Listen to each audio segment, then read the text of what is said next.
Nothing personal. Word of the day. It is Monday, August 7th, 2023. Good morning. Welcome to Nothing Personal. We're live on the Nothing Personal with David Samson YouTube channel. And we're starting with the brawl. Baseball. Baseball brawls have always been an issue for me because fans like them. It's like hockey fights. It's like basketball fights. You spend time trying to make rules in order to stop it because owners do not want their players getting hurt. That is the sole reason. It used to be that you had the Nick Fatius of the world, the Ty Domies of the world, hockey, fighting. People are there for it. The 80s and 90s in the NBA, there were punches being thrown. Larry Bird and Chuck Nevitt. Everybody. Ken Benson. Everybody's getting into fights. And then they changed the rule. If you leave the bench, you're suspended. Yankees Heat series back in the late 90s. Those rule changes work. Baseball, we are very hesitant to change the rules the way I would have liked. I have been very, very clear about bullpen involvement in brawls, people leaving the bench. I wanted the following rule changes, and I couldn't get the votes. But here we go. I've already, in my head, worked through this. When there's a brawl on the field and the bench is clear, here come the bullpens. I can't stand the fact that they run in from the bullpens, which are in the outfield, to the infield where the brawl is happening or where the punches or shoves are happening. They run in side by side because they have to show their supportive teammates. I get that. If you make a very simple rule that you cannot leave the bullpen, then no one would leave the bullpen. Done. Couldn't get it passed by anybody. It's a very simple rule. That would be an edict. An executive order I would make. 2, you cannot leave the dugout. The reason why baseball has been reticent to change the rule that way is the union felt the players are there to protect their teammate. Well, why is the rule in hockey when two players are fighting, the rule is you can't be third man in. Let the two people fight. Once they're off their skates, then the umpires or the referees, the linesmen jump in, separate them, that's that. There's a choreography of the dance in hockey. This weekend, there was a game between the Cleveland Guardians and the Chicago White Sox, and there ended up being a fight between Tim Anderson and Jose Ramirez. Jose Ramirez hit a double, slid into second base, stood up, and all of a sudden, they're starting to fight. But this was a little different in that they assumed the fighting position. You don't see that very often. If you haven't seen the video, look at Tim Anderson. We're showing it now. He's actually in the fighting position. Now, normally there's no time to get into that position. The fights just start. Ramirez then connects. There will be significant suspensions. But one of you asked a specific question about this brawl, and I wanted to answer it to lead off the show. You know what I want? I want to talk to Samson. An early So You Want to Talk to Samson. From the movie Half Baked, if you have a question, get to me. There are new ways to get to me. DavidSamsonPodcast.com. You can email, and Coca and I will see the emails. Not necessarily able to respond to all of them. Some will make it in the show. You can still find us on Twitter. I'm still looking at DMs at David P. Samson. But the place for all things Nothing Personal, including new merch, check out the store today, this morning. There are new items. The logo without the Nothing Personal with David Samson writing. Coca and an amazing designer we're working with have just come up with a new design that, not for our logo, but a very funny shirt that we're going to be releasing as soon as we can. DavidSamsonPodcast.com. Here's the question. Hello, David. Hello. Love the show. Merci beaucoup. My question is in reference to Saturday's fight between the Guardians and the White Sox. As a team president, what is going through your mind during a bench-clearing brawl? Thank you. I appreciate how much work and effort you and Coca put into what you do. It shows. Regards, Mike Jewell. Mike, thank you for your question. When a brawl is happening, let's go one step back. When someone charges the mound, the first thing I do is leave the suite or leave my seat if I'm sitting in the stands, and I go down to the clubhouse. I go right to the entrance to the dugout, out of sight of the camera, but every clubhouse has a direct entrance to the dugout. Sometimes you have to walk a ways, but generally, all the new ballparks for sure, you go from the visiting clubhouse or certainly your home clubhouse, and it gets you into the dugout. So I position myself down there because I want to make sure that none of the players are doing anything inside the clubhouse that is going to be a problem. I'm trying to get to the bottom of what happened and be there for any players who get ejected. The next thing I'm doing is I'm immediately calling my contact at the league office because I want to make sure that they're watching and understand the story, because when suspensions are handed out, I want to make sure that I'm advocating for my players as quickly as possible, because sometimes the league office, while they do review all the video, they do ask and want to hear from team executives. Then I want to be there to speak to the manager about what happened. If it's something that we planned, meaning we knew we were going to throw at a player and we thought there was a chance that the player could charge the mound, we're going to be ready for that. We know going into a game or a series all of the beef that's going on between two teams. Do you know that there's a list? I'm a man of lists. When we go into a series, umpires have it, which is why it always made me crazy when umpires would deny knowledge of any sort of problem going on between two teams. Umpires are told in advance when there is an issue. The league office talks to them about it. Team presidents talk to them about it. You go into the umpires' room before the game. You talk to the umpires. This is all extremely commonplace. Whatever was going on between Jose Ramirez and Tim Anderson, either the umpires knew about it or they didn't. But when players are squaring off like that, the umpires are told, do not put yourself in harm's way. It's not like they're hockey linesmen. You count on the other players, teammates, to separate fighting players. If punches are thrown, that's one level of suspension. If they're connected, that's another level. If it's just pushing and shoving, that's yet another level. And you take into account what the backstory is between either the teams or the players involved. So when you're asking me what's going through my mind, the first thing is this surprising? Did I think this was coming? And if I didn't, I need to figure out why this happened. There has to be a reason. Players do not drop their bat and helmet and rush the mound without a backstory. Ramirez and Anderson do not go to blows without a backstory. And it's my job to know. So that's going through my mind. The other thing that's going through my mind is making sure the trainers are ready, because injuries happen during, you saw Eloy Jimenez going out of the scrum limping in Saturday night's brawl. That is the number one nightmare.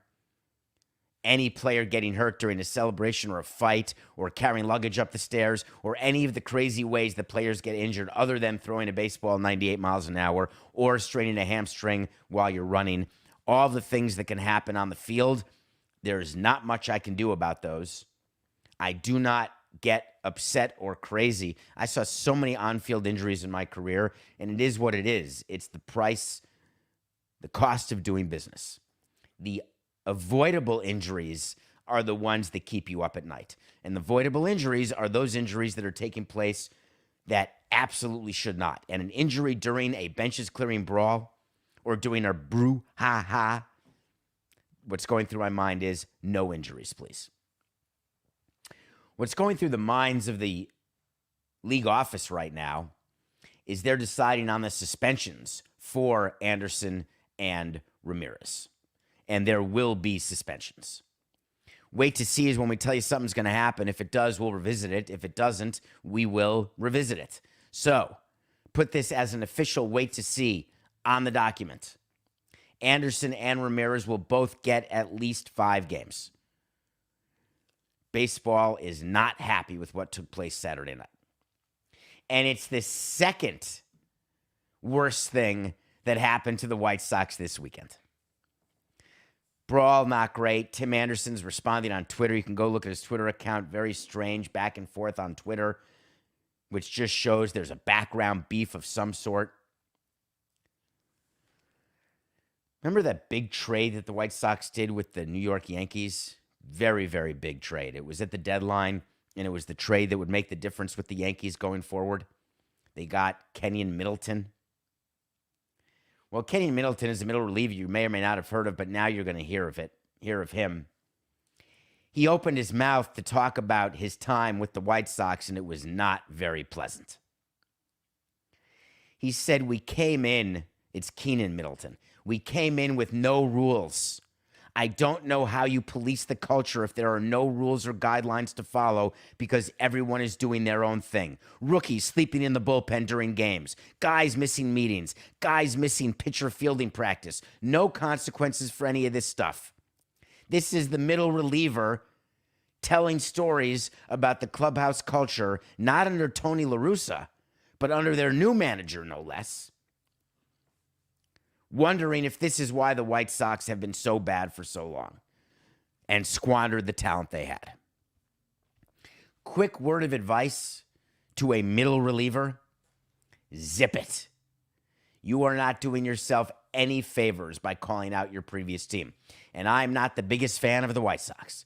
I've told you what's going to happen with Rick Hahn and Kenny Williams. Something's got to give. They've got a problem there. Will they get rid of Pedro? Maybe. Will they get rid of Kenny? Unlikely. Will they get rid of Rick? Unlikely, but you never know. The only person they won't get rid of is Jerry. But the White Sox have a problem. But before you get too worked up about it, players sleep during games all the time. That is standard. We ask the players to sleep in the training room. If you want to sleep in the clubhouse, we close the clubhouse during the game.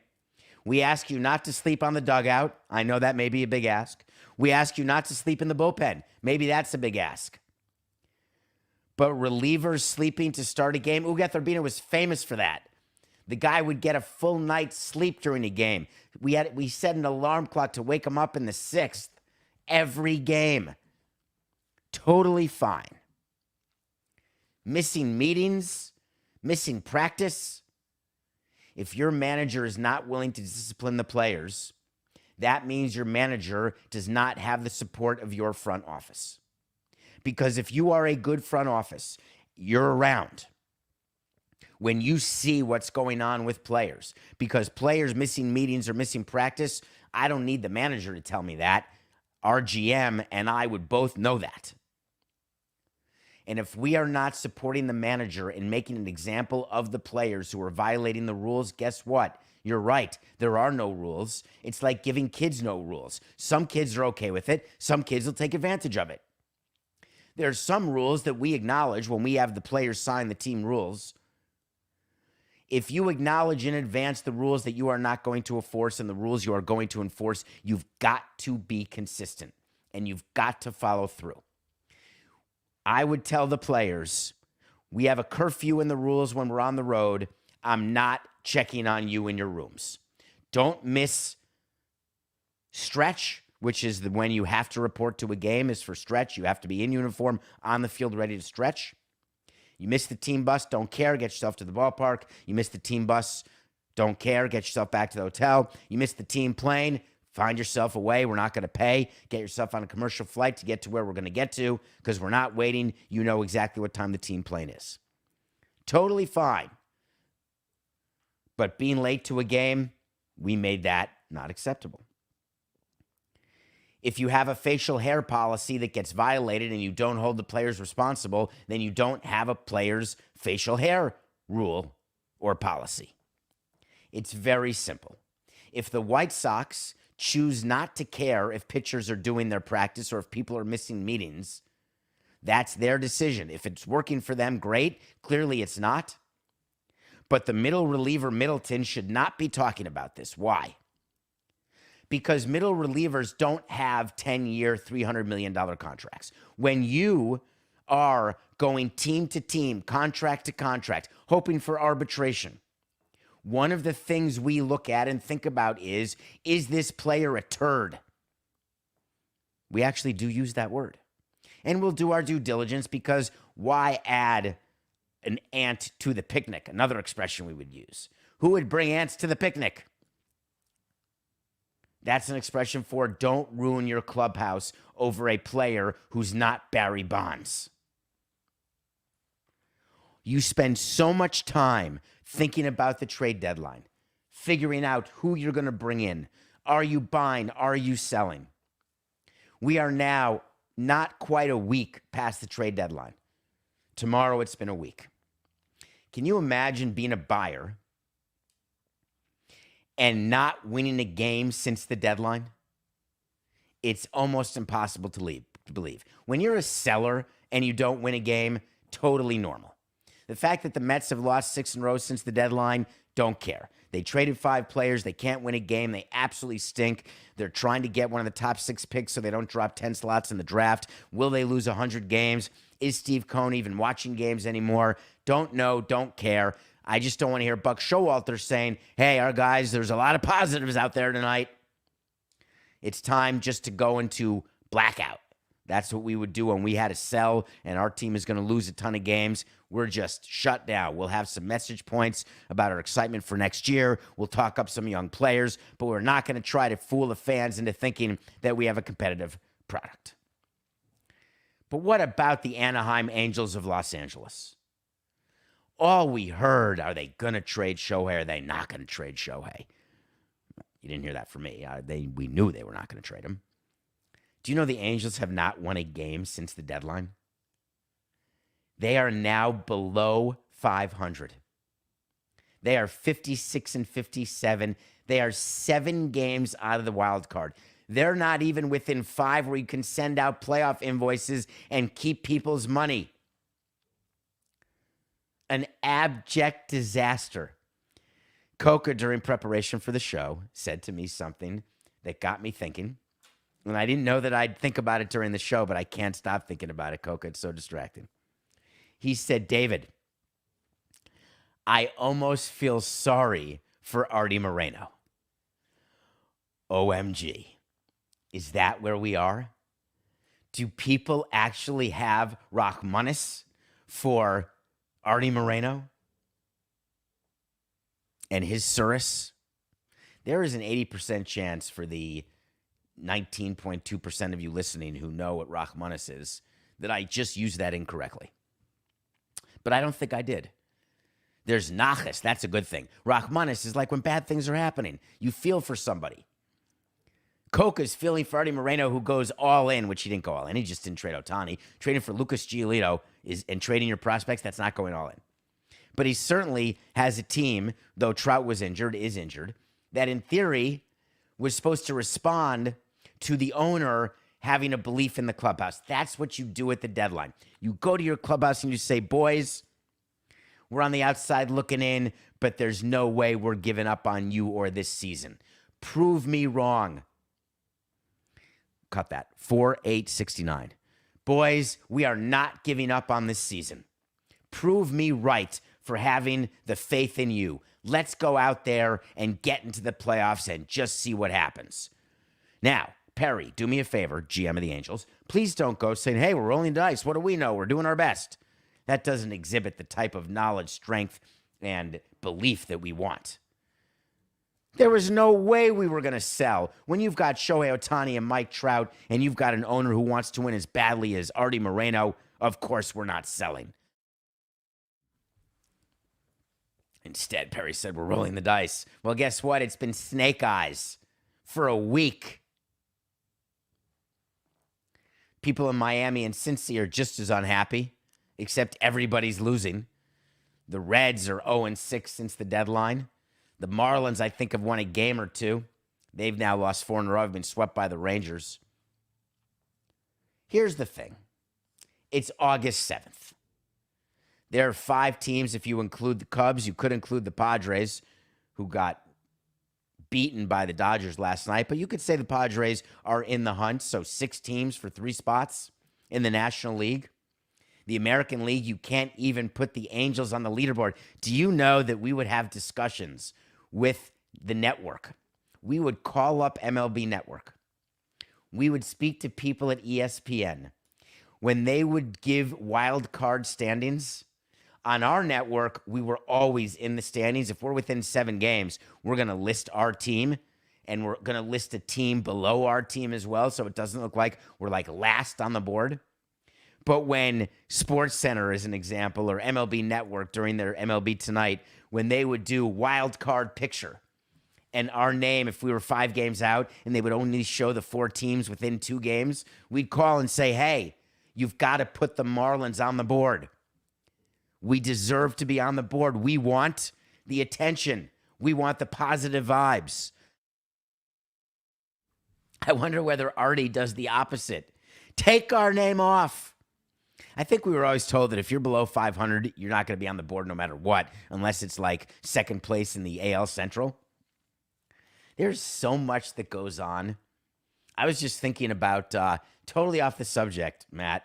Do you remember I read, why would you even remember it? This weekend I read that there is a pitcher. It would be so good if I had the name, but it tracks perfectly that I don't. A major league pitcher was charged with a bunch of runs as earned runs. Like 2 weeks later, MLB changed a hit to an error, which made all sorts of runs not earned. And his ERA went down significantly. You'll never find it, Coca. Don't even spend the time looking. But the point is, the number of times that your infield coach calls the scorer, or people call the league office about the way a play was scored. Agents get involved, players get involved, coaches get involved. These things matter. A defensive player getting an error is far less penalized than a pitcher whose earned run average goes up by 0.6 runs. When you're in the arbitration room or when you're looking at your career and you're a free agent, a position player is not paid less money because they had an extra error, or an outfielder. But a pitcher whose earned run average is high and then becomes low because an error is given to a fielder, except if you're a fielding coach and you want to never have your fielders get errors and you don't care if the pitchers have a high ERA. It's fascinating that there can even be arguments within a club about was that an error or not. Yes, I've seen it. Self-preservation. God, is that a strong, strong driver of action. Okay. When we come back, we're going to review a movie that I watched during the break, and then we're going to talk about the U.S. women's national team. Yes, I was up watching the game at 5 a.m. on Sunday. That was yesterday. We lost one of our picks of the day on that because we had the women winning in regular time, which they clearly did not. And I have some thoughts about all the attention and certain things that are going on after this loss. But first, let's take a highly monetized break that Metalark needs you to have.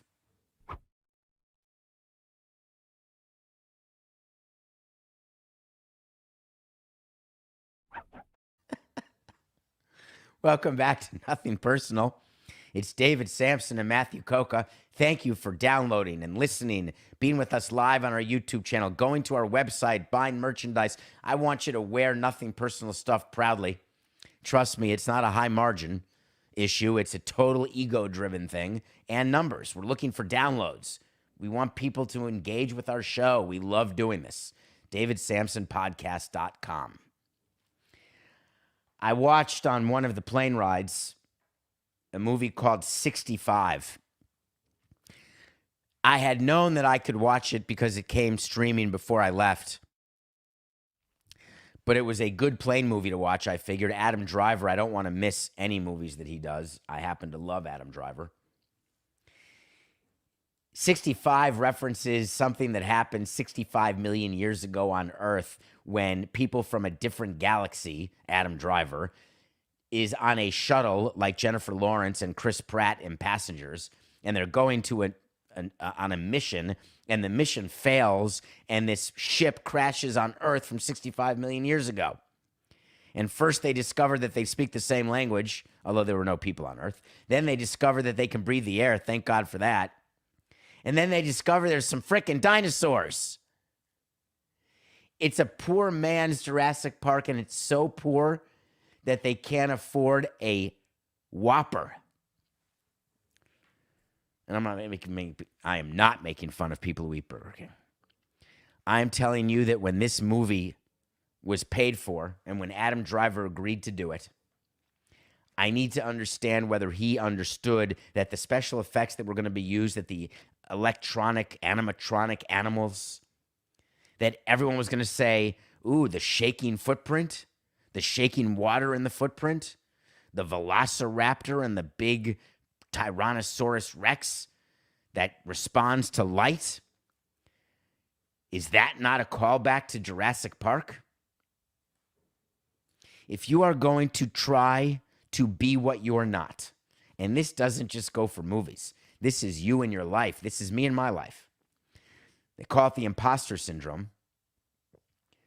But if you are going to try to be what you're not, you better know that you're doing that, because otherwise you're just in a state of denial. The movie 65 is a movie that I would not suggest you spend your time, which is more valuable than your money, but don't spend either. Adam apologizes. I apologize on his behalf, and I assure you, for his next movie, I'll still watch it. You have so much latitude here, Adam. You used definitely some of your capital on this movie, though. So at 5 a.m., I'm watching the women's soccer team, and I'm looking at Twitter. I don't even look much at Threads anymore. Is anyone using Threads out there? Get to me on Twitter at David P. Samson. Let you know if you're using Threads, or just get to me on the website. Just curious. Once in a while, I'll go on, and I don't even post on there much anymore. That came out of the gate strong, didn't it? So I'm watching Twitter, and as I do, and it's early in the morning, and I'm thinking about what I'm doing the rest of the day and all the hours I have, whether I'm going to run or not. As a matter of fact, today I'm in the middle, and I am in the middle, although I'm not right now, I'm doing the show, but I'm going to do 4 miles every 4 hours for 16 hours today. I did my first one at 5 a.m. this morning, and I will do my second 4-mile run right after we tape the show at 9 a.m., 4 more at 1 p.m., and 4 more at 5 p.m. All of this is training for the challenge that we're doing September 22nd to 24th. You're going to hear more about that, doing 4 miles every 4 hours for 48 hours, raising money to cure Parkinson's. We'll be promoting that, giving you links and having a whole social media thing. It's going to be quite something. I'm not at all sure, given how much my back hurts just from one 5 a.m. run this morning, knowing I have 3 more to do. I did stop sweating with like 10 seconds to go before the red light came on this morning. So I'm sitting there watching the soccer game in disbelief that they can't score. Regular time finishes, extra time finishes. They go to PKs. America loses. Let's cut right to it. Let's cut to what happened after the U.S. women's team lost. I'm trying to understand why any side of any argument uses a result on the field as an example of you had it coming because you are blank. Megan Rapinoe is outspoken. She's popular. She's unpopular. Whatever your view of Megan Rapinoe is, whether she laughed or cried after missing a PK, whether she said after it's like a sick joke, how do you do anything but laugh? Doesn't miss PKs, miss badly. Her last kick ever, her last touch would have been a goal from 30 yards. Why is it that we take this opportunity to go after Megan Rapinoe? I understand when players fail. I come from a sport where failure is the business of baseball. It's what people do. 70% failure rate gets you to the Hall of Fame, that expression. We can comment on a player not being clutch. We can comment on a player not being successful. We can comment on a player not performing up to his, her, their ability. That is fair game. You can tell me, hey, that show sucked today. Be better. But why are we tying in what her political views are and her views of and her participation and being a member of LGBTQ? Whether she loves America, hates America. Do we root for people to fail whose beliefs are different than ours as a way to make us feel better about what we believe? Or do we root for people to fail so we can feel better about ourselves for not even trying? Or do we root for people to fail who are doing things that we could not succeed in so misery loves company? Have you ever thought back to why you root against a player or a team? Out of love for the other team, out of love for another player, out of a rivalry, out of the emotional connection you get to your team or your player. All of the teams and players you root for, if you met them in person, 80% of the time, you'd be disappointed, which doesn't make them different than everybody else you meet in life. You're not friends with everyone you meet in life. You don't agree with everyone you meet in life. You don't like everyone you meet in life, do you? I don't. I'm tolerant of all of them, though. Live and let live. Do what you want to do. What I'm not happy about is that we're in a country where we have a former president who actually put a message out there. No joke. This is a quote. The shocking and totally unexpected loss, in quotes, by the U.S. women's soccer team to Sweden is fully emblematic of what is happening to our once great nation under crooked Joe Biden. Let me just stop you and tell you that results on the field versus what's going on in the country haven't quite seen the correlation. Did I think it was cool when Mike Piazza hit a home run in the first game back from 9/11? Yes. Did I think it was unreal when D. Gordon hit a home run the day after Jose died? Yes. Do you feel patriotic when there's flags and flyovers? Do you love supporting troops? Yes. But a result on the field being emblematic, man, our country's in the crapper because the women's soccer team lost. Many of our players were openly hostile to America. We're back to the anthem because that you might as well play the hits. And the hits are you appeal to your base by talking about singing the anthem, putting your hand over your heart, not kneeling, standing, singing, whatever it is you do, because if you don't do it, you're anti-American. I don't know where that correlation comes from. No other country, Trump continued, behaved in such a manner or even close. Woke equals failure. Nice shot, Megan. The USA is going to hell.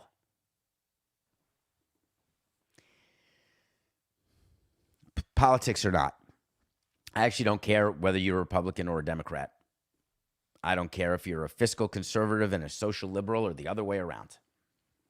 Isn't there a certain level of grown-upness that you want in your country? If you travel out of the country and talk to people who don't live in America, they don't look at us the way they used to. They don't revere us the way they used to.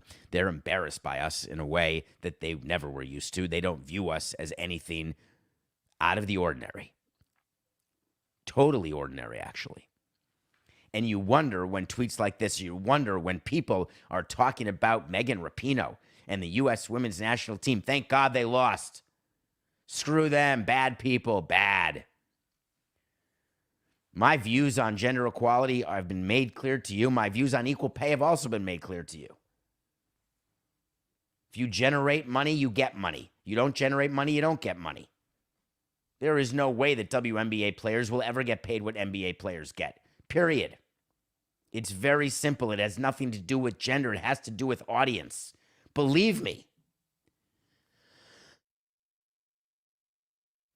If enough people would engage or watch or buy jerseys, or they'd have the rights fee deal or the streaming deal that men had in basketball, then they get paid the way men get paid. That's like wondering why men who are in single A baseball, why aren't they getting paid what major league players get paid? Why? Because they're playing in a stadium that may have 5,000, 10,000, 20,000. They're minor league stadiums that are drawing more than the Oakland A's. Fine. Guess what? Not the same ticket prices.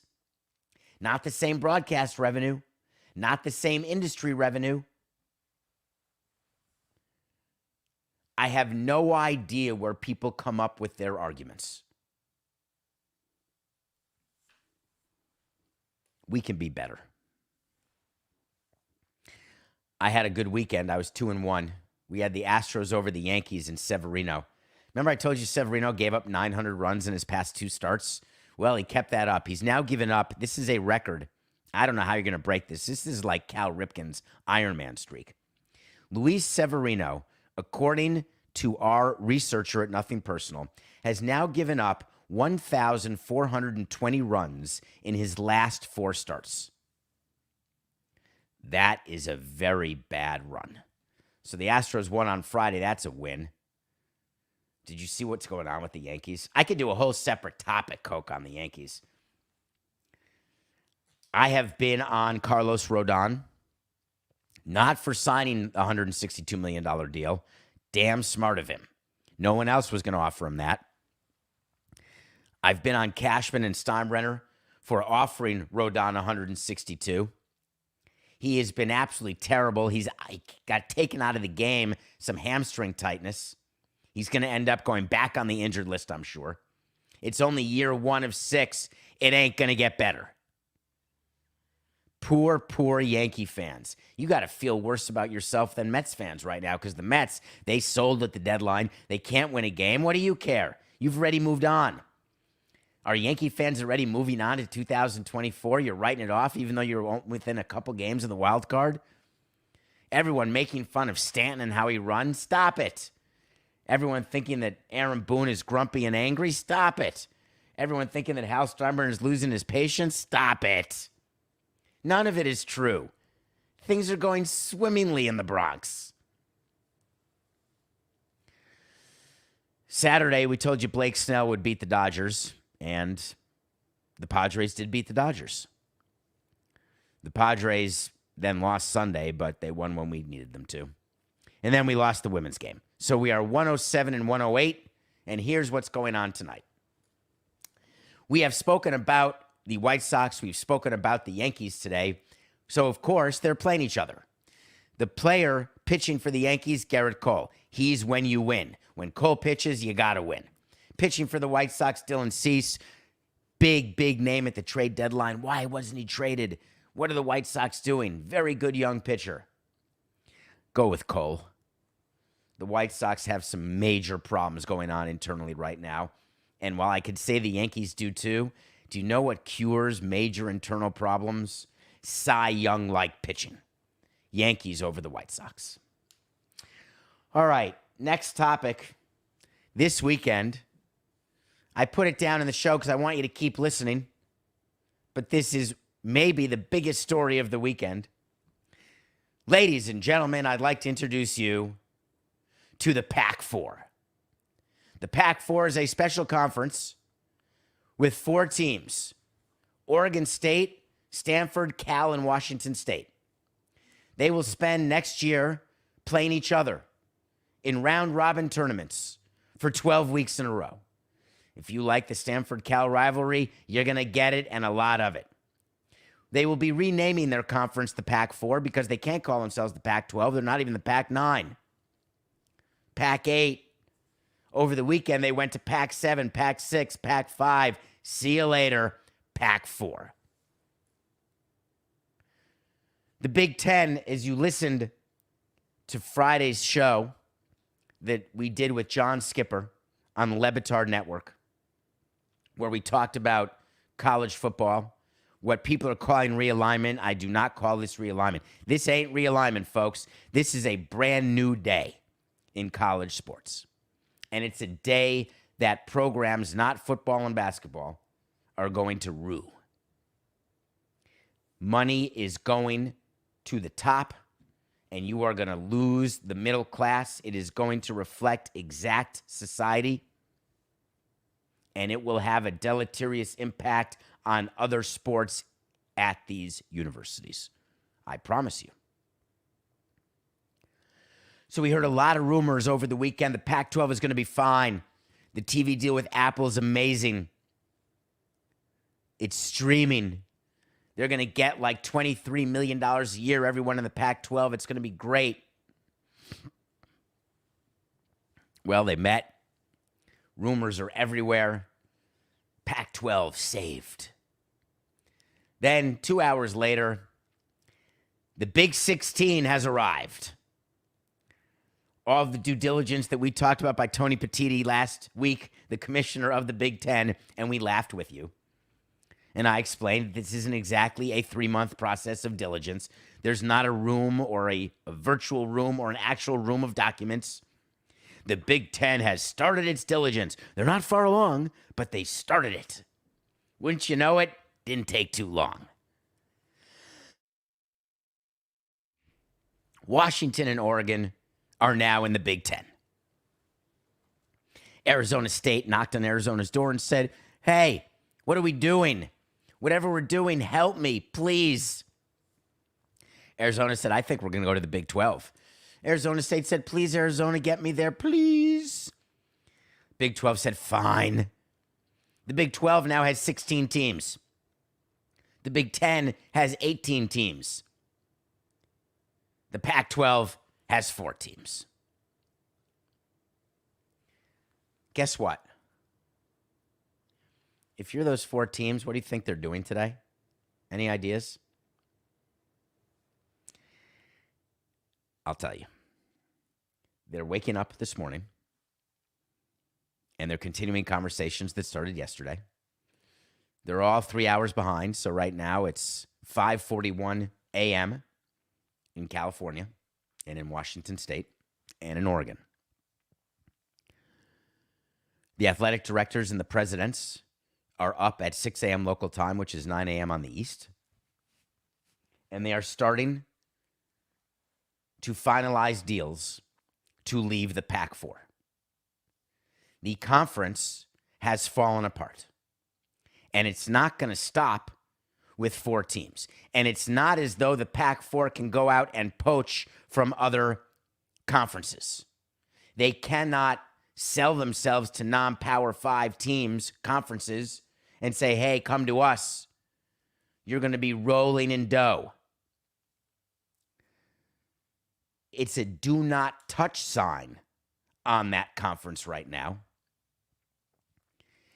And those organizations, meaning Washington State, Stanford, Cal, and Oregon State, are panicked. And the reason they're panicked is they're concerned that the game has passed them by. That the musical chairs game that Pablo so eloquently described during the show with me and Skipper and Pablo as the moderator, talking about what it's like to be at a school dance, the lights go on, you look around, and you've got to dance with the one person left. Or a musical chairs, the music stops, you look around, and you're out. You never think it's going to be you.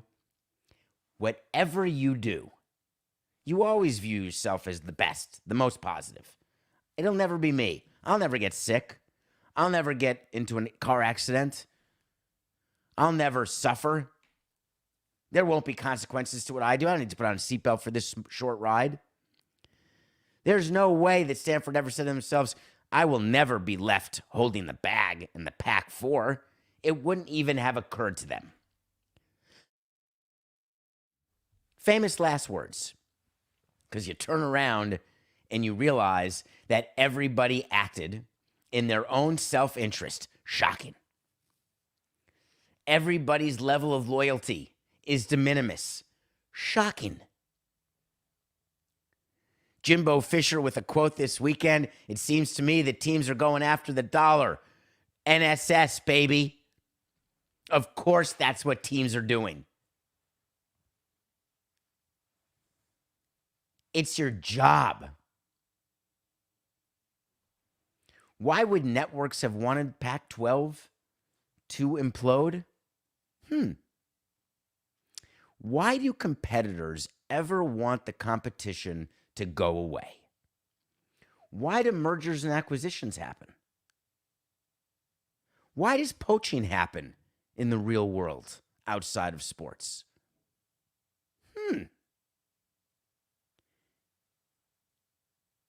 It's just business. We'll be back tomorrow. This is Nothing Personal.